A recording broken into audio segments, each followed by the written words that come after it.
deadly police standoff at a Motel 6 in Garland. So police say during that standoff, they found another person dead inside that hotel room. Marissa Armas has just learned the names of the two people who were killed.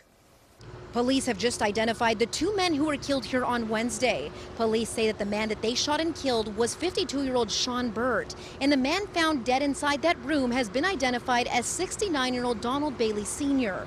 This is actually the second officer-involved shooting in Garland this year. And they were saying, go back in your room, go back in your room. Tenant John Hambrick has lived at this Motel 6 for several years. On Wednesday, he says he was forced to stay inside his room for over 6 hours as a standoff between police and a tenant ensued. The next thing you know is SWAT team, and they were on a bullhorn asking whoever was inside to come out. Garland police say they responded to a disturbance call from motel management around 2 p.m. Wednesday. When officers arrived at the motel, they tried speaking to the tenant, but police say he wasn't cooperative. That's when they say the tenant pointed a gun at them. Police then called in a SWAT team and tried negotiating.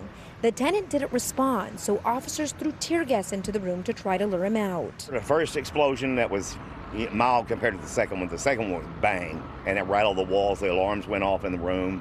And then I heard like pop, pop, gunshot. And then the next thing was like 7 or 8 in a row. Police say the tenant, who they've identified as 52-year-old Sean Burt, was shot and killed after he confronted police with a gun.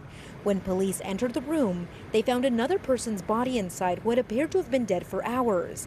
He's now been identified as 69-year-old Donald Bailey Sr. Hambrick says Burt had lived at the motel for about a month. When he first moved in there, it was just, to my knowledge, it was him and his dog. And I didn't even know he had a roommate, that he had worked down the street where I used to work. Police tell CBS News Texas that the men were not related.